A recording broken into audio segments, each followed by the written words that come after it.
he was very willing to do what the world's government asked of him. It's a lot of blood on Sengoku's hands, bro. But with all of that said, how the hell does someone like Akainu or Axe-Hand Morgan raise through the ranks with both of you keeping a watchful eye? I mean, it's a huge organization. Oh, now it's a huge organization!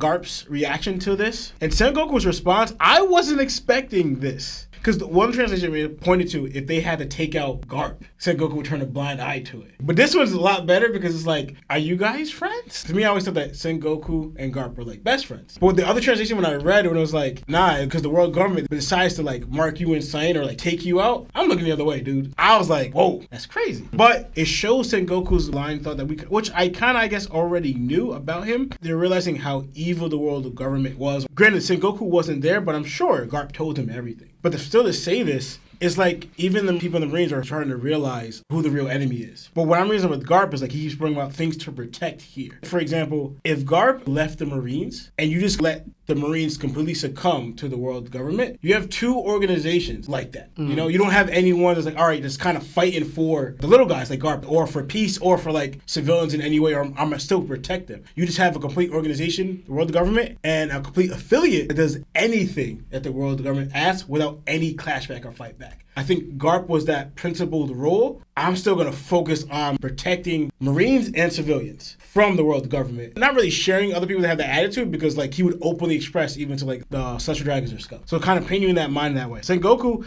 he was just like, you know what? It is what it is. I don't think he's saying that. You don't think I feel like everybody looking at this in the wrong perspective. For Sengoku? When Garp calls Sengoku, and he's like, yo, did you know this when they were on God Valley, and he was walking next to Bogart, that the Celestial Dragons were doing these things? Sengoku didn't have any idea. And he said, I heard rumors that somebody got taken away in ranks, so this might hold true, bro. And I think he's reiterating that he's surprised that they didn't take him out due to what was happening. But he's saying because the two organizations are so large, he's not shocked it didn't happen. Okay. I'm gonna say it's a little bit of both, but okay. I feel like you're too harsh on him right now, bro. Yeah. To me, certain things with Sengoku, what I saw even like before this moment, he was very willing to do what the world's government asked of him. It's a lot of blood on Sengoku's hands, bro.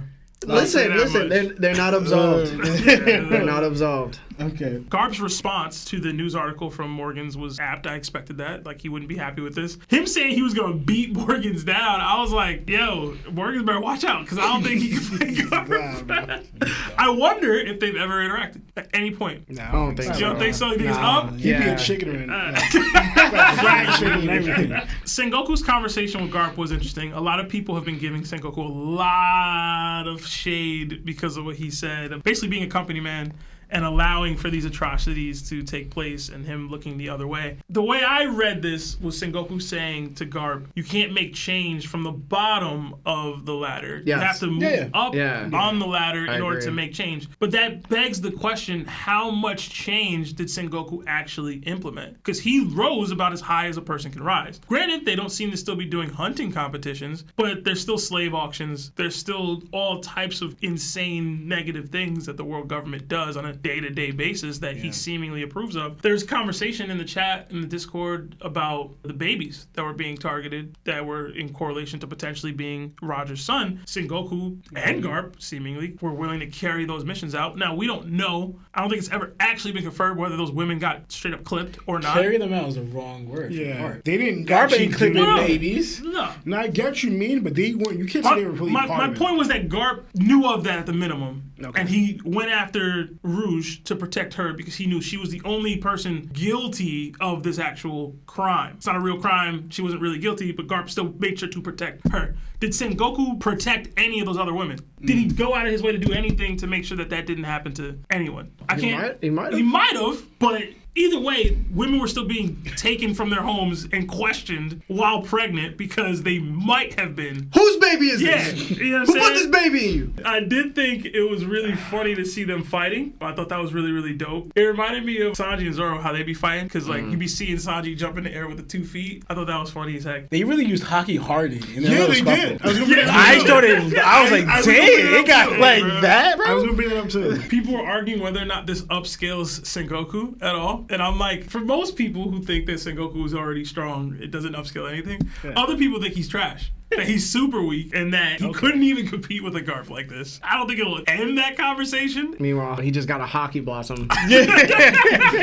Like the strongest hockey blossom ever. Word. Oh man, it's just so funny. And then them being able to have that more intimate moment, even if they're doing it in a guy way, where it's like they have their moment where they fight each other. It's like, don't tell me you're quitting. It's like, are you some kind of idiot? If I was to quit, I wouldn't be able to protect the people at the bottom of the cliff, kind of throwing it back in Sengoku's face. Now, some people have taken that to mean that Garp created sword. That's his way of protecting the people at the bottom of the cliff. I obviously don't believe that to be the case, but I do think it does lead to that conversation at least a little bit. That Garp is more thoughtful in that way than even I had given him Shout out credit to for. Bogart, yo. It doesn't have to be Bogart. I still don't think it's Garp. No, but I also think for Bogart to even do that, he would kind of have to get Garp's permission, so to speak, you know?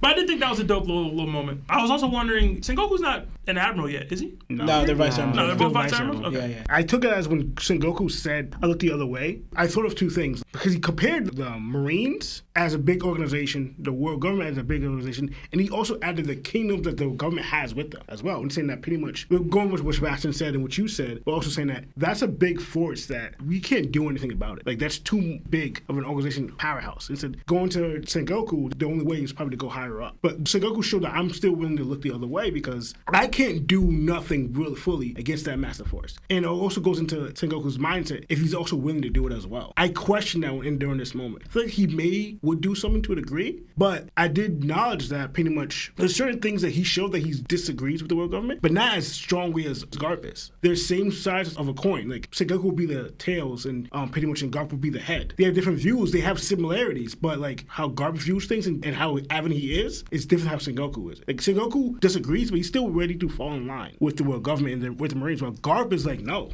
like I'm in this trying to change it, but I'm not gonna follow what they're trying to tell me to do. Because I even looked at what Garp was saying, to Aokiji and how he views the Marines. Like, I thought of this. They asked Garp to quit. That kind of goes in with Aokiji when he said, only the weak lose their way. Pretty much, even though this happened, I'm not willing to quit. Garp still views the Marines as justice. He hates the world government. He doesn't agree with them. I don't even think he views the world government as justice. I think he views the Navy itself. They're the justice that I'm fighting for. I'm not going to quit that easy. I'm not wavering in my belief in this. And over the years, that's what I got for Garp in other conversation. He sees people like Aokiji quitting because that was his project, that was his guy. And he thought he was another one with him, but now he left and just like, he's wavering. I'm going to stay strong here. That's what I got with Garp saying that, and Sengoku was like, I don't know if Sengoku feels the same way as Garp in that aspect. Because again, Sengoku's willing to let things happen that Garp shows he's not willing to let it happen. Like he said, like even to Sengoku, yo, if you ever turn corrupt just like them, I'm taking you out. And I was firstly thinking of his influence on the Marines themselves. Because we already saw someone who's like that. He's more like, in a way, Garp to a degree. Going back to the other conversation, and I found out that Vagabond mentioned again about there's few good heads in the Marines. Just like I think Harold said the same thing. So there's a difference because you don't hear anything about that in the world government. You don't hear any good apples or good heads in the world government, but you hear that more into the Marines. And I think that's the hope that Garp is fighting for and pretty much showing that the Marines are, even though they follow in line with the world government to a degree, but there is certain things that Garp is still fighting for. And like I think shows that's why he didn't quit. He's doing his own way of doing things, and he somewhat just respects other people who don't agree with him. Because we've seen later on with his son and Aokiji. But again, I don't know Aokiji's view on justice either. I don't know. I don't, because especially with what he's doing now, I don't know his end game. And I don't know if he's part of Sword. And I feel because Garp, in fact, he still views the Marines that he wanted Aokiji to come back, still showing that the Navy's still side of justice. So that's what I got from that with Sengoku and Garp. I still question in Sengoku's merits or morality to a degree. Again, he goes back and forth. There's some of it that you're showing that you disagree with the world government and you're aligned with Garp. There's certain things you literally allow to happen. But again, it goes into like their view of pirates and how Garp hates pirates. I think Sengoku's the same way with piracy as well. And that's why he's willing to allow Roger's son to get taken out and all this other stuff. Because the view of piracy. Again, piracy is injustice. I really enjoyed the conversation between Garp and Sengoku this chapter because it highlights why they're best friends. Terrible people hang out with terrible people. They both recognize the corruption within the world government, and they've both chosen to play within the system, while subtly pushing it towards something better. I will say that. There's a clear distinction between the world government and the Navy, and this moment shows how Sengoku at the top and Garp at the bottom try to reshape that organization from two different angles. I think we could all agree on that. They don't have the power to openly rebel, but they do have the ability to influence who rises through the ranks. People with genuine moral justice, and that to me feels like the early foundation of Sword, Sebastian. I think Bogart was the first Sword member, maybe. If Garp is at the bottom, making sure whoever comes into play gets ordered by Sengoku to be in certain positions. I'm just convinced that's where the ideology begins. Now, even though Sengoku later participates in terrible acts like Ace's execution and the massacre of the entire generation of babies, you can see how the lines blur. Pirates are dangerous. And Roger did inspire a whole era of piracy, so the Navy felt they needed to send a brutal counter message, something that would shake the world and show that evil will not be tolerated. Hunting down babies connected to the Pirate King is horrifying, but that kind of order didn't come from Sengoku. I think we can all agree with that, right? Yeah. That's the world government pulling the strings. It's like the pilot who dropped the atomic bomb on Hiroshima. The government gives the order and the soldier follows it, believing it's for the greater good. The Navy doesn't yet have the power to refuse the world government, so anyone who defies orders risks being labeled a traitor. If Sengoku had said no to the massacre of the babies of that generation, the government could have turned the Navy against him and Garp instantly, branded them AWOL, and replaced them without hesitation. That's just facts. It doesn't excuse their actions. Not at all. They're still responsible and they're still flawed. But now we can see why it stinks and how trapped they really were while trying to make change from the inside. But with all of that said, how the hell does someone like Akainu or Axe-Hand Morgan raise through the ranks with both of you keeping a watchful eye? I mean, it's a huge organization. Oh, now it's a huge organization. No, but before, when Sengoku said it, everybody's like, nah, yo. There's no excuses, yo. There's only excuse. There's only excuse though. I didn't say yeah. I only excuse though. I say, remember, Sengoku didn't become Fleet Admiral until later on. They still vice admirals right now, bro. No, I was like, no. Remember I said when Law's flashback with calls on and everything? Sengoku was still Admiral.